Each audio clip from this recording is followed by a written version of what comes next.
आज हम अध्याय 1 रासायनिक अभिक्रियाएं एवं समीकरण का भाग 3 देखेंगे। इस भाग को देखने से पहले भाग 0, भाग 1 और भाग 2 भी ज़रूर देख लें।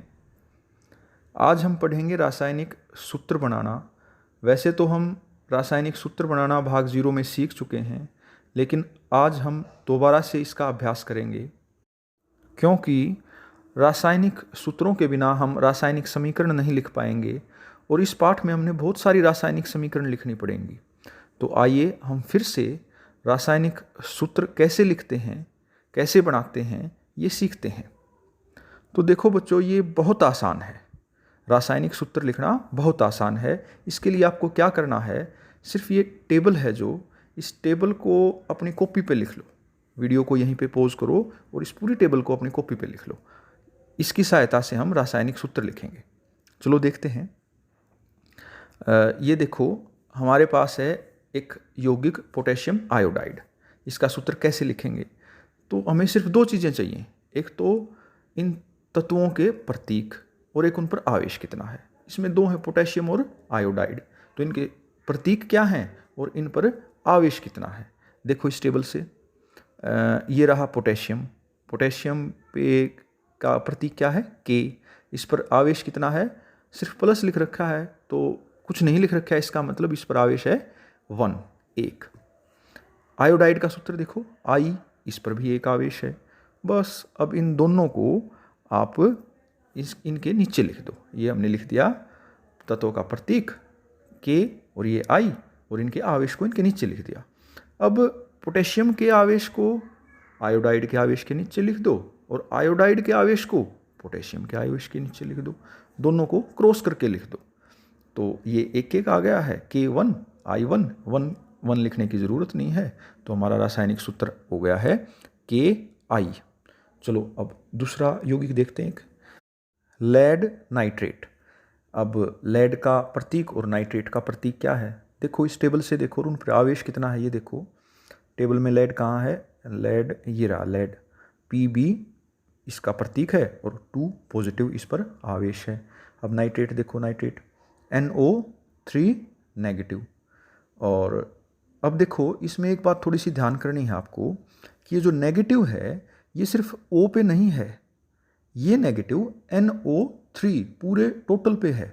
इसलिए इसको कहा है हमने बहुपरमाणुक, क्योंकि ये एक से ज़्यादा परमाणु हैं इस आयन में। तो अब हम क्या करेंगे, हम इस कन्फ्यूज़न न हो हमें, इसलिए हम NO3 को एक ब्रैकेट में बंद कर लेंगे। तो बस अब Pb लिख दिया हमने और नाइट्रेट का NO3 लिख दिया और इनके नीचे इनके आवेश लिख दिए। Pb पर कितना आवेश था? टेबल में देखा था हमने 2, और NO3 पर कितना आवेश था? 1।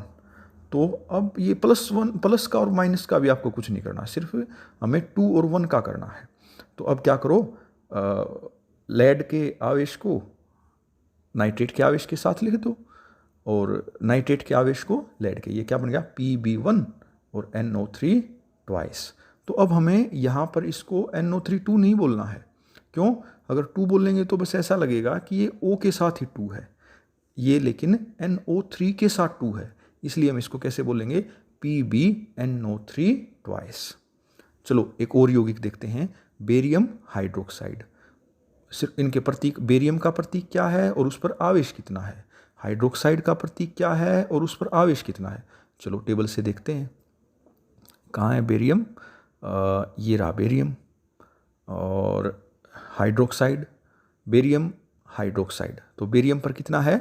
Ba2 पॉजिटिव, Ba इसका प्रतीक है और 2 पॉजिटिव क्या है? इसका आवेश है। हाइड्रोक्साइड पर OH प्रतीक और -1 इस पर क्या है? आवेश है। बस अब इनको हम अपने यौगिकों के साथ लिख लेंगे। प्रतीक BaOH, Ba के नीचे +2, OH के नीचे -1। बेरियम के आवेश को OH के साथ लिख दो। अब ये भी देखो बहुपरमाणुक है, तो इसलिए हम इसको भी क्या करेंगे? ब्रैकेट में बंद कर लेंगे। तो हाइड्रोक्साइड के आवेश को Ba के साथ, Ba1 OH2 नहीं ट्वाइस, BaOH ट्वाइस। तो अब है वही हमारा कैल्शियम ऑक्साइड। अब इनका भी देखो प्रतीक और इन पर आवेश क्या है, देखो अपनी टेबल से। कैल्शियम ये रहा Ca और 2 प्लस इस पर क्या है, आवेश है। कैल्शियम और ऑक्साइड, ऑक्साइड देखो कहाँ है, ये ऑक्साइड रहा। ऑक्साइड का क्या सूत्र है, O2 नेगेटिव। तो इनको भी हम यहाँ पर लिख लेते हैं,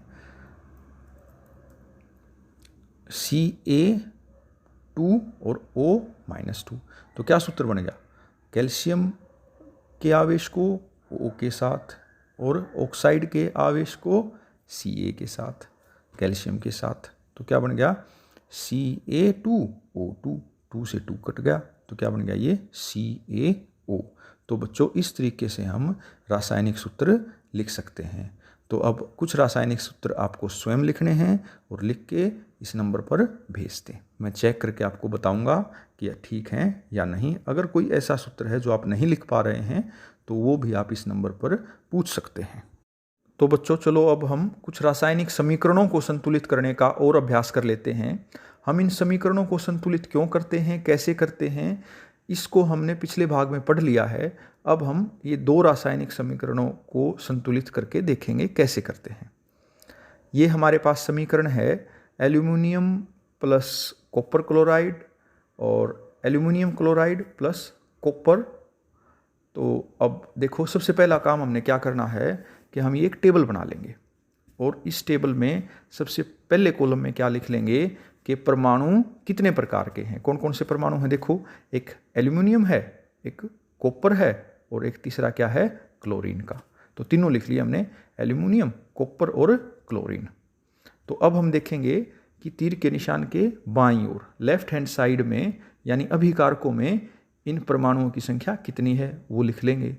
फिर हम देखेंगे कि तीर के निशान के दाईं ओर यानी राइट हैंड साइड में उत्पादों में कितने परमाणु हैं उनको लिख लेंगे।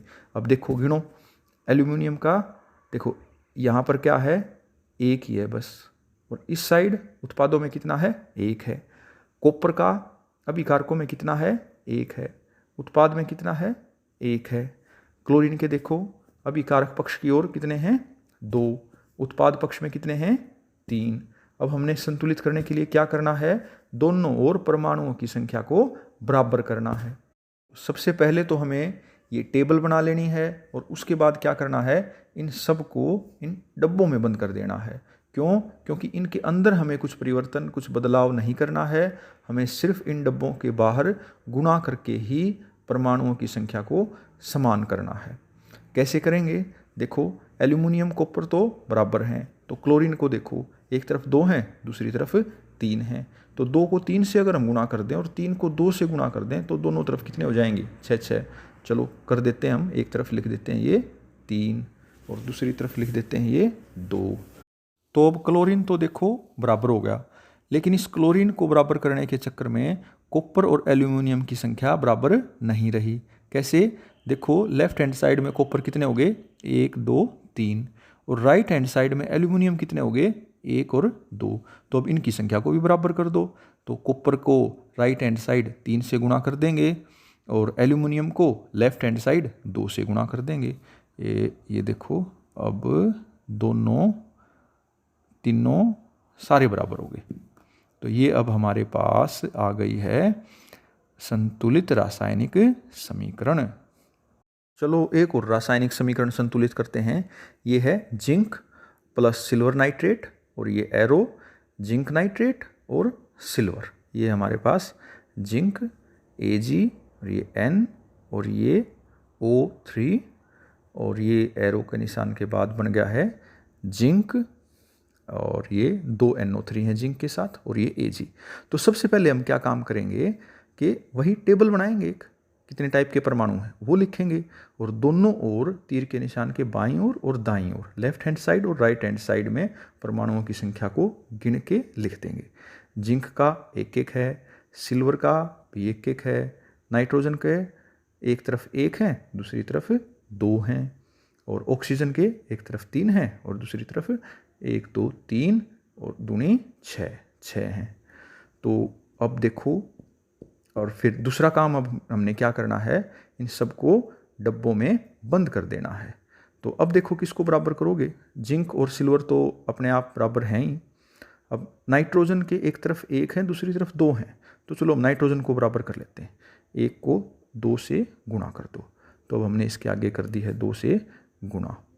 अब देखो इसके साथ और क्या क्या बदलाव हुआ है।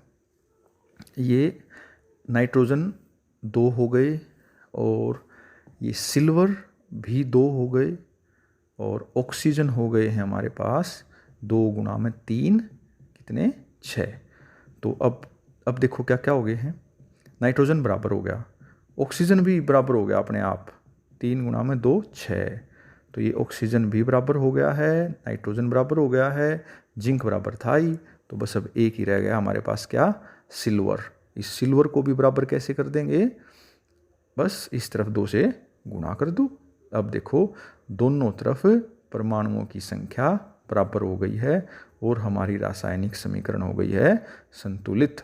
और अब आपको ये कुछ रासायनिक समीकरण संतुलित करनी है और करके मेरे पास भेज दो। अगर कोई रासायनिक समीकरण आपसे संतुलित नहीं हो रही है तो उसको भी भेजो, मैं आपको वापस बताऊंगा कि इसको संतुलित कैसे करें। आज के लिए बस इतना ही, धन्यवाद।